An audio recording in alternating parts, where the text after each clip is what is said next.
Imagínense esto. En las colinas de Galilea, bajo el dominio del Imperio Romano, había una aldea tan, pero tan insignificante que ni siquiera salían los mapas de la época. Un punto olvidado en el mundo. Y sin embargo, ahí, en ese lugar, el hombre que partiría la historia en dos pasaría sus primeros 30 años.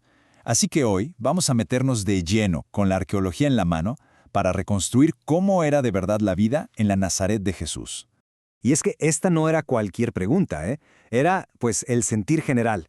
Reflejaba el desprecio con el que se veía esta aldea pequeña y polvorienta. La reputación de Nazaret era tan humilde que la sola idea de que alguien importante pudiera surgir de ahí sonaba, para muchos, a chiste. La razón era muy simple, su tamaño. Los arqueólogos calculan que en Nazaret vivían, a lo mucho, entre 200 y 400 personas. Para que nos demos una idea, hay más alumnos en una preparatoria. Era una comunidad microscópica, o sea, ahí no existía el anonimato, todo el mundo conocía la vida de todo el mundo. Entonces, ¿qué definía a este lugar? Si lo pudiéramos resumir en una palabra, sería irrelevancia. Nazaret estaba literalmente escondida.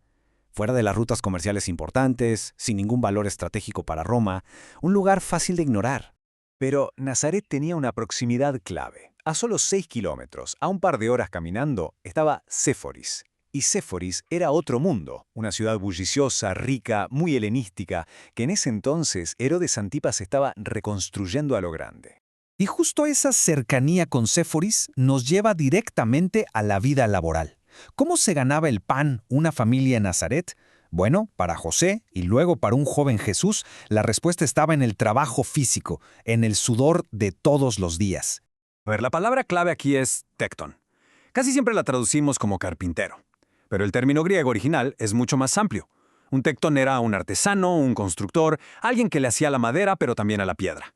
Y con la megaconstrucción de Séforis allá al lado, es casi un hecho que ahí es donde encontraban chamba. Imagínense nomás ese contraste diario. Salir de la vida austera y de fe profunda de Nazaret, caminar un par de horas y llegar a trabajar a la opulenta Séforis, con su teatro romano, sus lujos y la presencia constante del poder imperial. Esa era la realidad cotidiana para Jesús y su padre. El trabajo de un tectón era además vital para la aldea. Construían yugos y arados para el campo, las vigas para los techos de las casas, puertas, herramientas y muebles muy sencillos. Era un oficio súper importante que mantenía a flote la frágil economía de la comunidad. Ok, ya vimos el trabajo. Ahora vámonos para dentro de las casas. ¿Cómo era un hogar en Nazaret? ¿Cómo era el día a día para las mujeres como María y para los niños? La vida de una mujer era increíblemente dura. El día empezaba antes de que saliera el sol, con la caminata al único pozo del pueblo para acarrear el agua. Y luego venía la tarea más pesada, moler el grano a mano durante horas, para poder hacer el pan, que era la base de toda la alimentación. Y la dieta, bueno, era bastante monótona. La base de todo era el pan y las aceitunas. A eso se le sumaban lentejas, algunas verduras y frutas de temporada. Comer carne era un lujo extraordinario, algo reservado para una boda o la Pascua, con suerte un par de veces al año. Lo que la arqueología nos muestra de las casas es una austeridad que hoy nos costaría mucho trabajo imaginar. Muchas eran viviendas construidas aprovechando una cueva a la que le añadían un muro al frente. Muebles, poquísimos, unas esteras en el suelo de tierra para dormir y quizá algún cofre para guardar cosas. ¿Y ya? Y ojo con esto del techo porque es fascinante y nos da un contexto increíble. Cuando en la Biblia se cuenta que bajan a un paralítico a través del techo para que lo vea Jesús, no es que estuvieran rompiendo tejas. Literalmente estaban desarmando esta capa de lodo y ramas. El techo se podía quitar y poner. Ahora tenemos que ampliar la toma porque toda esta vida cotidiana, cada detalle, se desarrollaba bajo una sombra constante y muy pesada, la del Imperio Romano. Este número es brutal. Se calcula que entre el 30 y el 40% de todo lo que ganaba una familia campesina se iba en pagar impuestos. Era una carga financiera aplastante, que mantenía a la mayoría de la gente en un ciclo de deuda y apenas supervivencia. Y es que no era un solo impuesto, claro que no. Había que pagarle el tributo directo a Roma, los impuestos para financiar las construcciones de Herodes Antipas y, por si fuera poco, los diezmos religiosos para el Templo de Jerusalén. La presión económica venía de todos lados. Vivir bajo ocupación significaba una amenaza constante. Soldados romanos que podían confiscar tu comida, el riesgo de ser forzado a trabajar para ellos y las crucifixiones públicas como un método de terror para mantener a todos a raya. Con todo esto, es lógico que hubiera un anhelo profundo, desesperado, por un Mesías, un libertador. Y aquí es donde llegamos a la pregunta clave.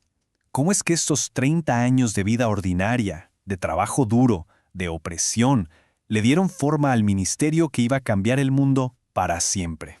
Aquí es donde todo hace clic. Las enseñanzas de Jesús no salieron de la filosofía de un libro. Nacieron de la tierra, del taller, de la cocina, de la vida real que él mismo vivió por 30 años en Nazaret. Y eso es lo que hace sus enseñanzas tan increíblemente poderosas. Cuando hablaba de sembradores, de construir sobre roca firme, o de la levadura que hace crecer la masa, no estaba usando metáforas lejanas. Estaba describiendo su mundo, las imágenes y los trabajos que definieron su vida durante 3 décadas. Viéndolo así, nos damos cuenta de que Nazaret no fue un simple telón de fondo. Esta aldea insignificante, despreciada por el mundo, fue de hecho el lugar elegido para la formación más importante de la historia. Fue la forja, el crisol, el lugar donde el trabajo con las manos, la vida en comunidad, el sufrimiento bajo la opresión y una fe inquebrantable se mezclaron para formar al hombre que, al salir de ahí, estaría listo para empezar su misión. Y quizá ese es el mensaje más profundo de Nazaret, una pregunta que resuena con una fuerza increíble hasta el día de hoy. Nos obliga a mirar más allá de lo evidente, de los centros de poder y de prestigio, y a preguntarnos por el inmenso potencial que se esconde en la humildad y sobre todo en los rincones olvidados del mundo.